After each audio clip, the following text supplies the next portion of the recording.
when there's a prominent Mormon in a news story, it is seeming to be more and more the topic of water cooler conversation in businesses or, in the neighborhood or in the community. And sometimes Mormons have gone along and sort of just been in their neighborhoods and haven't had these questions asked of them, even if they're happy to talk about them. But when they are asked, some people are a little uncomfortable because they've just been happy living their religion quietly. What would you say to them? Well, there's another scripture that where the Lord actually says that he is not pleased with some who don't open their mouths. So we do have this obligation to share our faith with others, but to do it in a very sensitive way. A moment ago I talked about some principles, and let's start to look at some of those principles, because I think that they're very important, and then we can maybe go back and look at some of the specific ideas and how you might respond to particular questions. The most basic, I think, is for every person to be themselves. And by that I mean every Latter-day Saint has their own experience.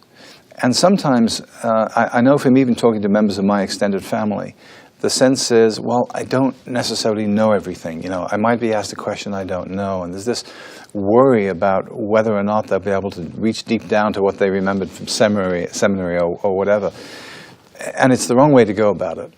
If you think about it from the other side, how many faithful Catholics, Presbyterians, Lutherans could hold forth on the details of their doctrine and all of their church history?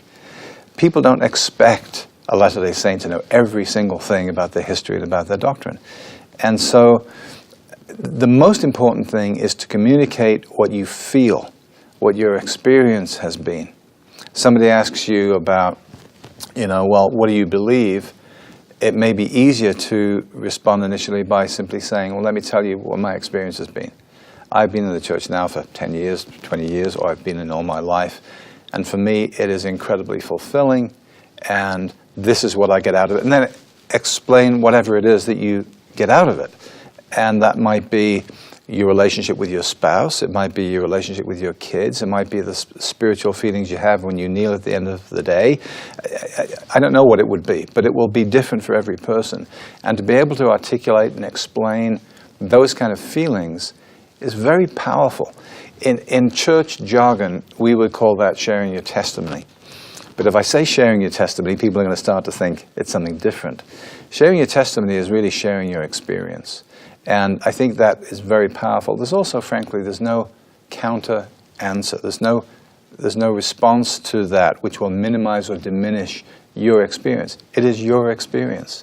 And so people can't say, well, you didn't really feel that.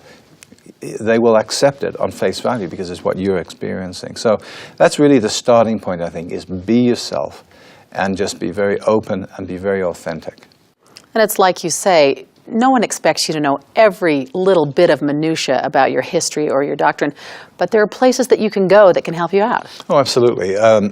Mormon.org is a tremendous resource, and it's designed especially for people who are not members of our faith. So, yes, certainly to say to somebody, you know what, why don't you check out Mormon.org?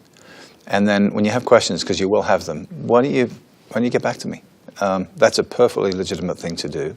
You can also, of course, say, I will get back to you on that question. I'm really not sure about that. Let me check out that piece of history. I'm not quite sure. Let me get back to you on it. And, of course, if the people you're speaking to are really interested, then you can always say, you know what, you should talk to a couple of our missionaries. You really should. So there are all kinds of ways to do, depending on their level of interest. Certainly if they're asking a casual conversation, you're not going to say, oh, well, you've got to talk to missionaries. But if there's a level of interest and a history of conversation with a person, you might well want to do that. So there's a lot of different ways to do it. You don't have to feel intimidated because you're expected to answer every single question.